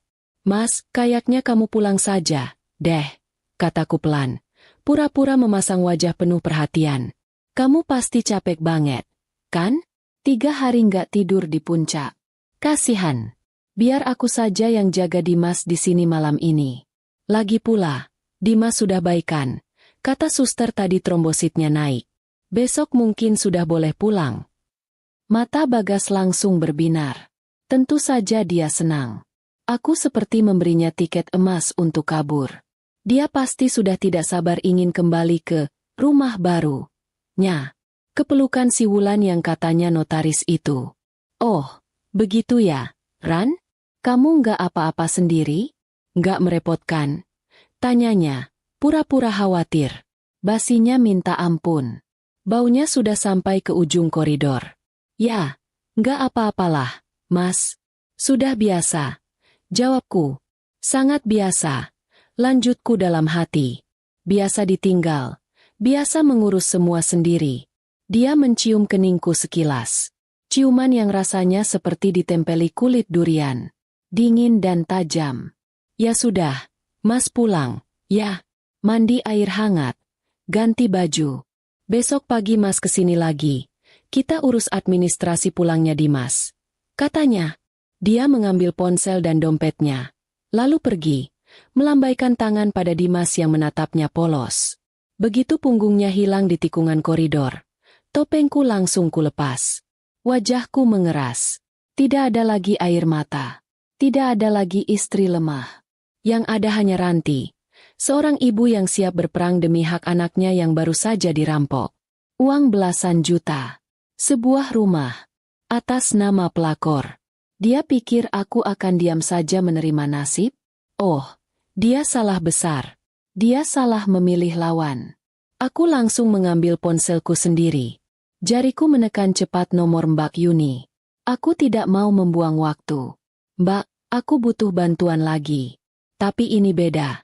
Kataku cepat saat panggilanku diangkat. Mbak Yuni kenal pengacara? Enggak? Siapapun. Pengacara yang galak. Pengacara yang gak takut sama ayah. Urusan beginian. Terdengar suara Mbak Yuni kaget di seberang. Ya ampun, Ranti. Ada apa lagi? Kamu mau cerai? Si Bagas? Aku memotongnya. Waktuku tidak banyak. Nanti kuceritakan semua, Mbak, sampai ke akar-akarnya. Aku butuh namanya. Sekarang. Mbak Yuni, yang memang jaringan gosip dan informasinya selevel Badan Intelijen Negara, langsung menyebut satu nama. Ada, Ran, Pak Danang. Pengacara spesialis harta gono gini dan urusan rumah tangga pelik. Mantan suaminya Mbak Susi di Blok C dulu pakai dia. Habis dikuliti si Mbak Susi, sampai celana dalamnya saja diminta balik sama pengacaranya. Sempurna. Itu yang kubutuhkan. Seseorang yang bisa menguliti Bagas sampai bersih. Sampai tidak ada yang tersisa selain utang. Aku mendapatkan nomor Pak Danang dari Mbak Yuni. Tanganku gemetar. Tapi bukan karena takut. Ini gemetar karena adrenalin. Gemetar karena marah yang sudah sampai di ubun-ubun. Ku tarik napas. Ku telepon nomor itu. Seorang pria dengan suara berat, tenang, dan terdengar mahal menjawab. Kantor Hukum Danang Orekan. Selamat sore. Pak Danang, ujarku. Suaraku mantap. Jauh lebih mantap dari yang kuduga. Nama saya Ranti. Saya istrinya Bagas Prakoso. Suami saya baru saja menikah lagi 3 hari lalu tanpa izin saya. Dia memakai semua uang tabungan anak saya, yang sedang dirawat di rumah sakit ini, untuk membeli rumah baru. Dan rumah itu, dibelinya atas nama istri mudanya. Hening sejenak di seberang. Aku bisa membayangkan Pak Danang sedang menaikkan satu alisnya. Ibu punya buktinya? Tanyanya. Langsung ke intinya. Tidak pakai basa-basi. Aku suka gayanya. Aku tersenyum. Senyum yang dingin. Senyum yang bahkan aku sendiri tidak kenali. Saya punya foto pernikahan mereka, Pak, lengkap dengan wajah dan nama si perempuan. Saya juga punya bukti percakapan mereka di WhatsApp. Dan yang paling penting, aku berhenti sejenak, mengambil napas. Perempuan itu namanya Wulan. Dan dia seorang notaris. Uang tabungan anak saya dipakai untuk membeli rumah yang akta jual belinya akan mereka tanda tangani besok pagi. Saya punya alamat kantor notarisnya. Saya punya jam janjinya. Aku tadi sempat melihat alamat dan nama kantor notaris si Wulan itu di bagian bawah pesan WA-nya. Dia mengirim alamat itu ke Bagas. Mungkin sebagai pengingat. Bodoh sekali. Terdengar suara Pak Danang berdeham. Suara itu terdengar puas. Bagus. Ini bukan sekadar bukti, Bu Ranti. Ini peluru emas. Katanya. Ibu tenang saja. Ibu tidak perlu mengurus surat sita. Itu prosesnya lama. Kita akan lakukan sesuatu yang lebih cepat. Lebih menyakitkan. Apa itu, Pak? Tanyaku. Tidak sabar. Kita akan gagalkan penandatanganan akta jual beli itu. Kita akan bekukan prosesnya di depan mata mereka. Kita akan datang ke sana dan membuat kejutan kecil untuk suami ibu dan notaris barunya itu. Siapkan mental ibu. Besok, kita pergoki mereka basah-basah. Saya siap, Pak. Jawabku. Suaraku tidak bergetar sama sekali. Saya lebih dari siap. Besok paginya, Dimas resmi boleh pulang. Mukjizat kecil ini adalah satu-satunya bahan bakar yang membuat kakiku tetap bisa berdiri tegak. Dokter bilang anakku luar biasa kuat. Masa kritisnya lewat lebih cepat dari dugaan. Aku tersenyum pada dokter, tapi dalam hati aku tahu, Dimas kuat karena dia harus kuat. Ibunya sedang sibuk menahan benteng agar tidak rubuh. Bagas datang pagi itu. Baunya wangi sekali. Wangi sabun mahal. Bukan sabun colek batangan yang biasa kami pakai di rumah untuk mandi sekaligus cuci piring. Dia datang membawa senyum seorang ayah pahlawan. Lengkap dengan baju kemeja baru yang warnanya biru langit. Dia pasti merasa hebat. Dia mengurus administrasi kepulangan Dimas di kasir dengan gaya meyakinkan. Mengeluarkan dompetnya yang tebal. Dompet yang sama yang 3 hari lalu tipisnya seperti kerupuk. Tentu saja tebal. Dia kan baru saja menguras tabungan anakku. Aku hanya diam, memainkan peranku sebagai istri yang lugu dan berterima kasih. Makasih ya, Mas. Kamu urus semua, kataku sambil pura-pura menyeka sudut mata. Tenang saja, Ran. Ini kan tanggung jawab Mas. Maaf ya, proyek kemarin benar-benar menyita waktu, katanya, mengelus kepalaku. Rasanya ingin sekali aku gigit tangannya sampai putus. Tangannya yang bau sabun mahal dan kebohongan. Kami pulang ke rumah kontrakan, kami naik taksi daring. Bertiga. Rasanya seperti keluarga normal. Bagas menggendong Dimas. Aku membawa tas berisi baju kotor. Sepanjang jalan dia berceloteh tentang betapa proyek di puncak itu sukses besar. Dia bilang sebentar lagi kami akan pindah dari kontrakan sempit ini. Dia bilang dia akan membelikan Dimas mainan kereta api yang paling besar. Aku hanya mengangguk dan tersenyum. Iya, Mas. Syukurlah kalau begitu. Padahal aku tahu, dia memang akan pindah rumah. Tapi tidak denganku. Dia pindah dengan si Wulan.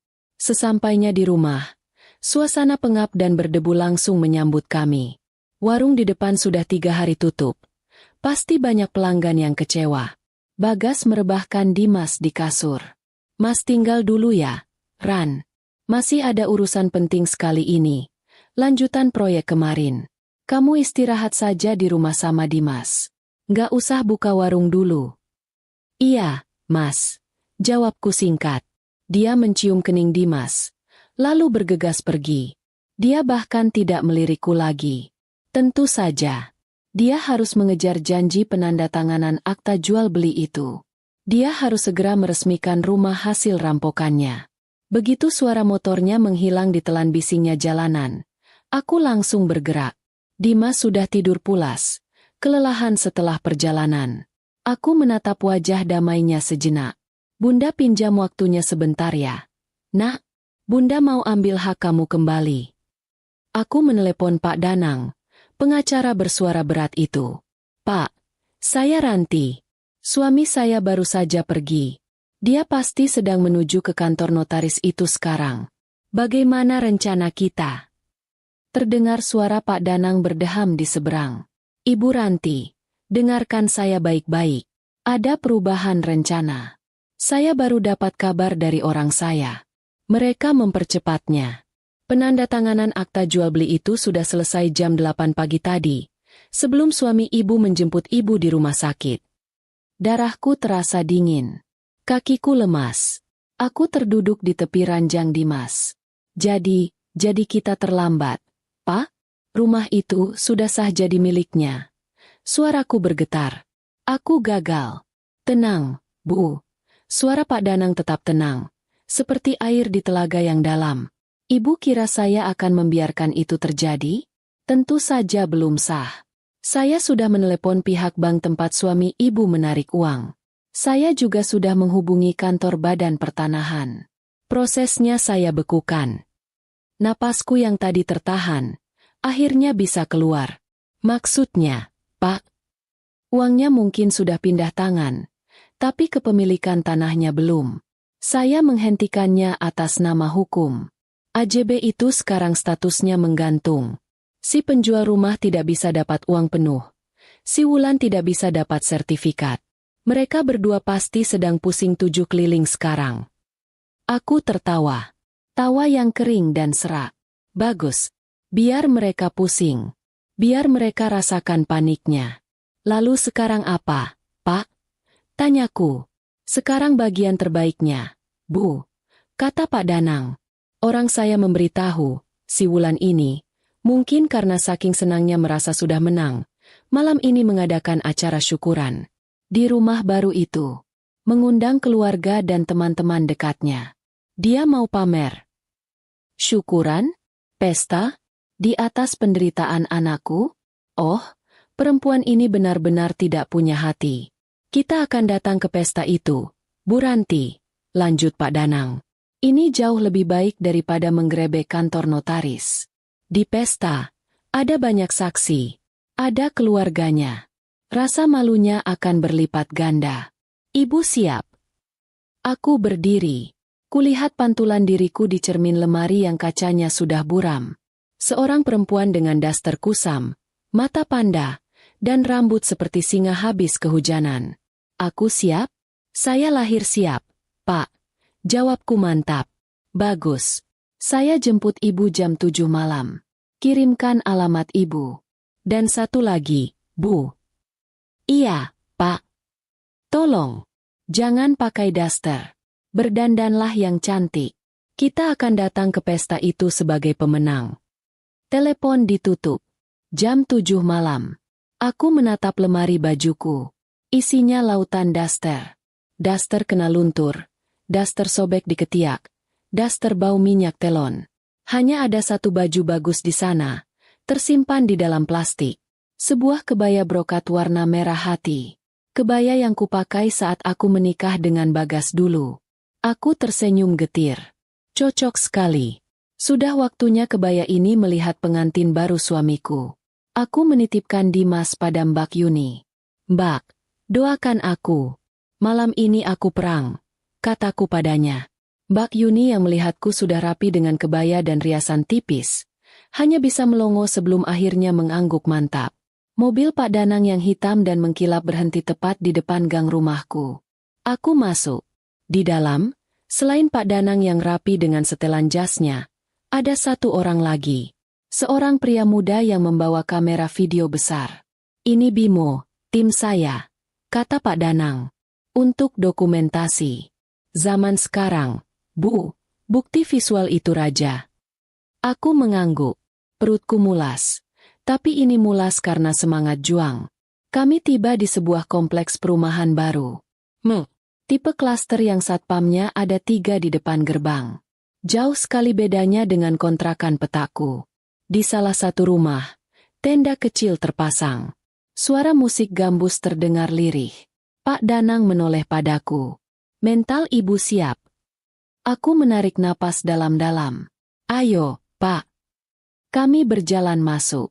Tidak ada yang curiga. Mereka pikir kami tamu undangan. Di dalam rumah yang masih bau cat baru itu, aku melihatnya. Suamiku. Dia terlihat sangat gagah dengan baju koko putih bersih dan peci hitam. Dia sedang tertawa, menyalami beberapa tamu. Dan di sampingnya, berdiri si Wulan. Cantik sekali. Memakai kaftan modern berwarna putih gading. Rambutnya disanggul rapi. Perutnya sedikit buncit. Ya Tuhan, dia hamil. Dunia seakan berhenti berputar untuk sesaat. Jadi ini alasannya. Ini sebabnya dia begitu tega. Tepat saat itu, seorang ustadz yang duduk di depan memimpin doa. Mari kita tutup acara syukuran rumah baru Bapak Bagas dan Ibu Wulan ini dengan membaca Al-Fatihah. Semua orang mengangkat tangan, termasuk Bagas dan Wulan. Mereka terlihat begitu suci, begitu sempurna. Setelah doa selesai dan semua orang mengucap, Amin, Pak Danang memberiku isyarat. Ini saatnya. Aku melangkah maju. Dari kerumunan tamu di belakang, aku berjalan lurus ke depan.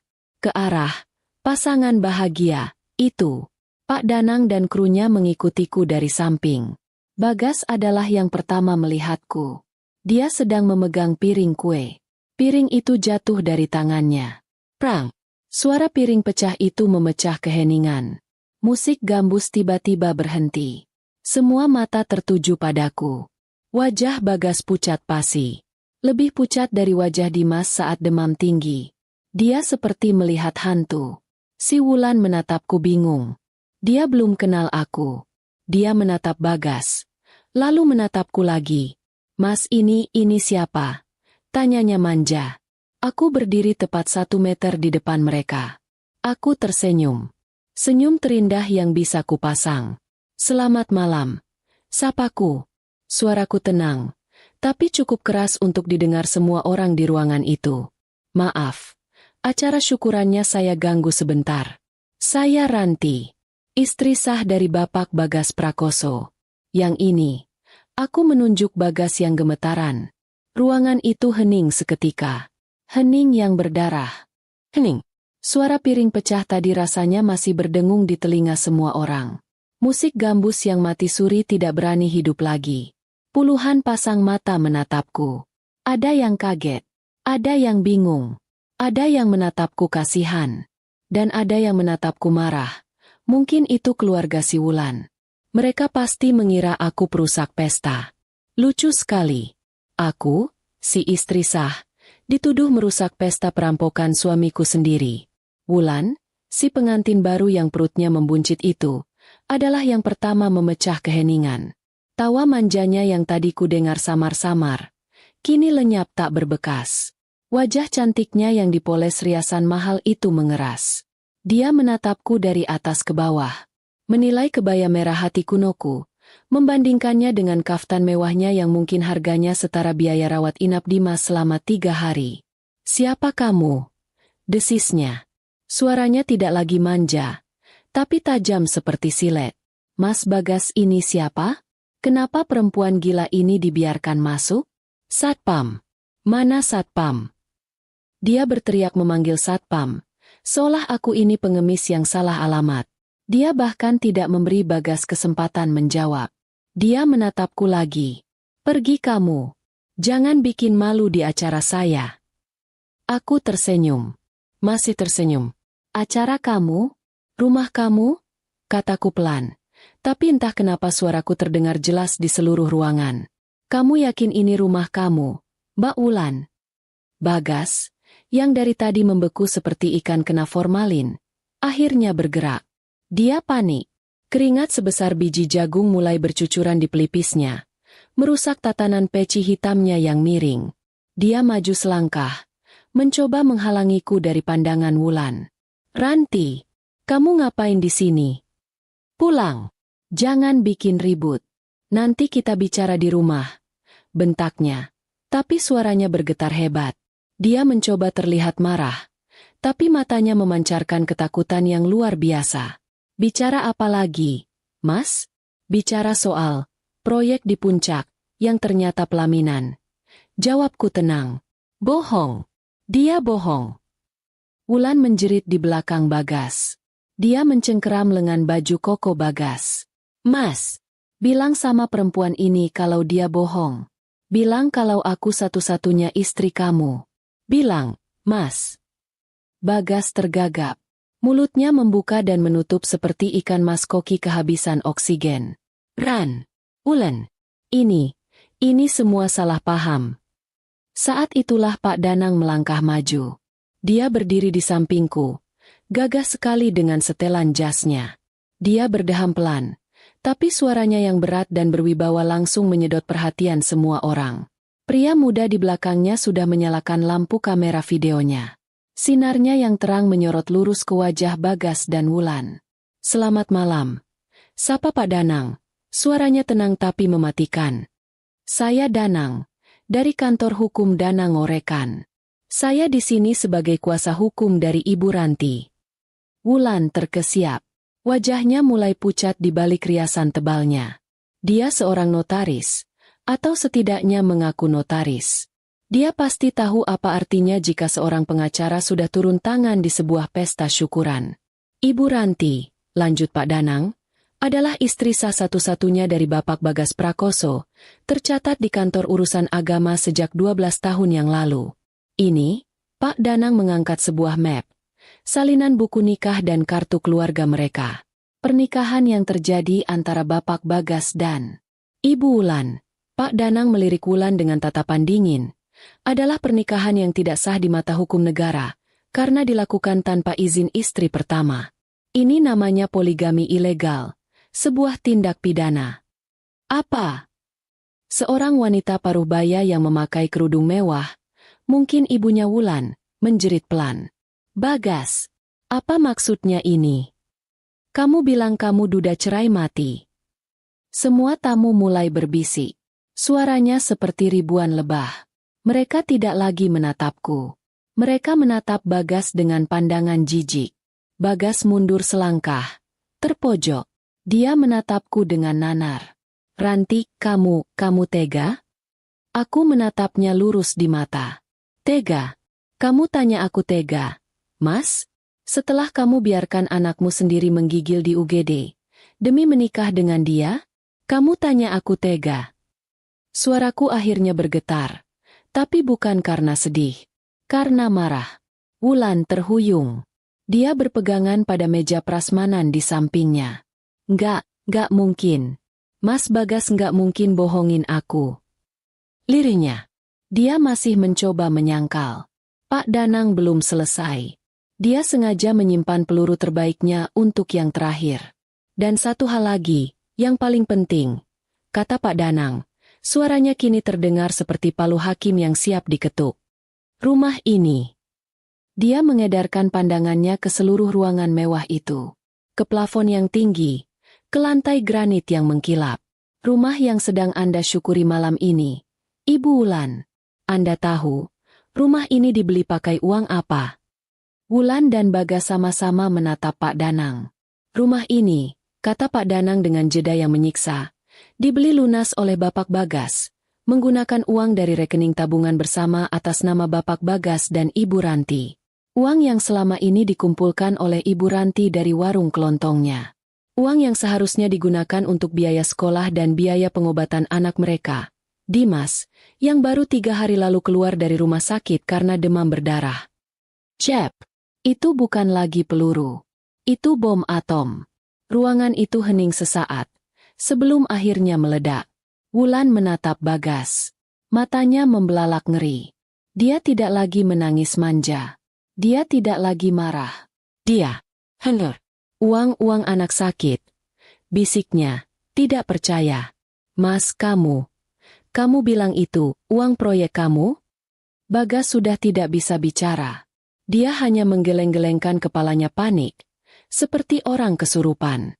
Dan sayangnya, Ibu Wulan, tambah Pak Danang lagi, seolah menabur garam di atas luka menganga. Sebagai notaris, Anda seharusnya tahu. Karena pembelian ini menggunakan harta bersama tanpa persetujuan istri sah, dan prosesnya sudah kami bekukan di Badan Pertanahan pagi tadi, maka akta jual beli atas nama Anda batal demi hukum. Rumah ini akan kami sita sebagai aset Gonogini. Pertahanan Wulan jebol. Dia tidak berteriak.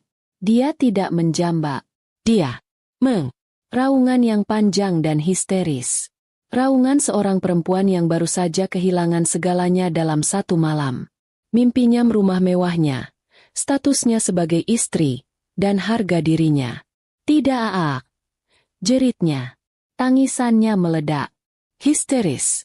Dia memukul-mukul dada Bagas dengan membabi buta. Pembohong. Penipu. Kemga. Mas. Kamu bilang kamu duda. Kamu bilang ini uang halal. Ternyata ini uang anak sakit. Aku hamil anakmu. Mas. Hamil. Dia ambruk ke lantai. Masih meraung dan memukul-mukul lantai granit yang tidak bersalah itu. Keluarganya, ibunya, langsung mengerubunginya, ikut menangis. Ayahnya, seorang pria berkumis tebal, wajahnya merah pada menahan marah. Dia tidak menangis. Dia berjalan lurus ke arah Bagas. Dan sebuah bogem mentah mendarat telak di wajah suamiku. Bagas terjerembab ke lantai, menabrak sisa piring kue yang tadi dijatuhkannya. Peci hitamnya melayang entah kemana. Kekacauan itu meledak seperti petasan banting. Para tamu yang tadi duduk manis mendengarkan doa, sekarang berdiri semua. Mereka seperti penonton yang salah beli tiket. Niatnya mau nonton syukuran, malah dapat tontonan drama keluarga yang memalukan. Sebagian besar langsung pamit pulang, berjalan cepat-cepat sambil berbisik-bisik, tidak mau ikut campur. Mereka menatapku sekilas dengan pandangan campur aduk. Kasihan, jijik, dan mungkin sedikit kagum. Entahlah, aku tidak peduli tatapan mereka. Bagas, di lantai, terlihat sangat menyedihkan. Dia memegangi pipinya yang kena tinju ayah si Wulan. Wajahnya yang tadi pagi terlihat segar dan wangi, kini merah padam, basah oleh air mata dan keringat. Dia seperti anak ayam yang baru kalah adu. Di sudut lain, Wulan masih meraung-raung. Ibunya berusaha memenangkannya, tapi dia malah semakin histeris, menyumpahi Bagas dengan kata-kata yang tidak pantas kudengar. Rumah impiannya, yang dibeli dari uang sakit anak tirinya, hancur lebur di malam pertama dia menempatinya. Pria berkumis tebal, ayah si Wulan, menunjuk Bagas dengan jari gemetar. Wajahnya merah pada menahan murka. Dia terlihat seperti orang yang bisa kena serangan jantung kapan saja. Keluar kamu dari rumah ini. Sekarang juga. Teriaknya menggelegar. Laki-laki penipu. Beraninya kamu mempermainkan anak saya. Kamu bilang kamu duda. Kamu bawa penyakit ke keluarga saya. Keluar. Bagas terpojok. Benar-benar terpojok. Keluarga barunya, yang dia pikir akan jadi sandaran barunya, kini mengusirnya seperti mengusir anjing kudisan. Dia kehilangan segalanya dalam sekejap. Dia tidak punya siapa-siapa lagi. Lalu, di tengah kekacauan itu, dia melihatku. Aku masih berdiri tegak di tempatku. Tidak bergerak satu senti pun. Aku hanya menonton. Menonton karma bekerja begitu cepat dan efisien. Dia melihatku. Ranti, istrinya yang bodoh. Istrinya yang selalu memaafkan. Istrinya yang selalu patuh. Mungkin dia pikir, aku adalah pelabuhan terakhirnya. Mungkin dia pikir, aku akan luluh melihatnya hancur begini. Mungkin dia pikir aku ini tombol, ulang, yang bisa dia tekan setiap kali dia melakukan kesalahan fatal. Dia bangkit, bukan untuk berdiri, tapi untuk merangkak. Ya, merangkak. Di atas lantai granit mahal yang seharusnya jadi miliknya itu. Dia merangkak melewatiku, mengabaikan teriakan ayah Wulan. Dia sampai tepat di kakiku. Kakiku yang beralaskan sandal murah harga 70 ribuan. Dia memeluk kakiku. Erat sekali. Dia bersujud. Wajahnya yang basah kuyup itu dia tempelkan di kebaya merah hatiku. Kebaya yang sama yang kupakai saat aku janji setia padanya belasan tahun lalu. Ranti. Ampun. Ran. Maafin Mas. Suaranya tidak lagi gagah. Suaranya pecah. Penuh sesal yang, mungkin, palsu. Dia menangis seperti anak kecil yang mainannya hilang. Ranti, aku hilaf. Ran. Aku disesatkan setan. Aku nggak tahu harus gimana lagi. Tolong, Ran jangan tinggalin Mas. Semua orang yang tersisa di ruangan itu menatap kami. Pemandangan yang luar biasa. Seorang suami bersujud di kaki istrinya yang dia hianati. Kru kamera Pak Danang, Mas Bimo, tidak menyia-nyiakan momen itu. Lampu kameranya menyorot kami berdua. Ini adalah bukti terbaikku di pengadilan nanti. Tolong aku, Ran. Isaknya lagi. Demi Dimas. Ran. Kasihan Dimas. Dia butuh ayah. Dia memakai nama anakku. Dia memakai nama anak yang dia telantarkan 3 hari lalu, yang uangnya dia rampok, sebagai tameng terakhirnya. Aku menarik napasku dalam-dalam. Aku menatap ubun-ubun kepalanya yang mulai botak itu. Tidak ada rasa kasihan. Tidak ada sisa cinta. Yang ada hanya rasa lelah. Lelah yang sudah menumpuk bertahun-tahun. Aku akhirnya bicara. Suaraku dingin dan tenang. Sangat tenang. Demi Dimas, kataku. Kamu masih berani sebut nama anak itu, Mas? Bagas mendongak. Menatapku dengan mata memohon. Justru karena demi Dimas aku melakukan ini. Lanjutku. Aku nggak mau anakku punya ayah seorang penipu. Aku nggak mau anakku punya ayah yang tega mencuri uang berobatnya sendiri. Dia tidak butuh ayah seperti kamu. Aku menarik kakiku dari pelukannya. Pelan, tapi pasti. Urusan kita selesai. Mas, jangan cari aku. Jangan cari Dimas. Pengacaraku yang akan bicara sama kamu. Aku tidak perlu berteriak. Aku tidak perlu histeris seperti Wulan. Kekuatan terbesarku malam ini adalah ketenanganku. Aku berbalik badan. Aku tidak menoleh lagi. Pak Danang membukakan jalan untukku. Aku berjalan lurus ke arah pintu keluar. Melewati sisa-sisa tamu yang menatapku takjub. Melewati ayah Wulan yang masih mengumpat-umpat. Melewati Wulan yang tangisannya kini berubah jadi isakan putus asa. Saat aku melangkah keluar dari pintu rumah itu, aku mendengar teriakan terakhir dari ayah Wulan. Satpam. Seret dia keluar. Jangan biarkan dia bawa apa-apa kecuali baju koko yang nempel di badannya itu. Aku terus berjalan. Aku tidak menoleh ke belakang. Aku tidak peduli lagi apa yang terjadi pada Bagas. Apakah dia diseret satpam? Apakah dia tidur di jalanan malam ini? Itu bukan lagi urusanku. Aku masuk ke dalam mobil Pak Danang yang hitam dan mengkilap. AC-nya yang dingin terasa nyaman di kulitku. Aku menyandarkan kepalaku di jok mobil. Aku memejamkan mata sejenak. Perang ini selesai. Ponselku bergetar di dalam tas. Sebuah pesan masuk. Dari Mbak Yuni. Ran, Dimas sudah tidur nyenyak. Barusan minum susu banyak banget. Anaknya tenang sekali. Kamu di mana? Aku tersenyum. Senyum tulus pertama kalinya dalam 3 hari ini. Air mataku akhirnya jatuh. Bukan air mata sedih. Bukan air mata marah. Tapi air mata lega. Aku di jalan pulang, Mbak. Balasku.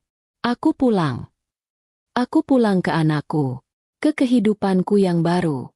Ke warung kelontong kecilku. Aku mungkin tidak punya rumah mewah.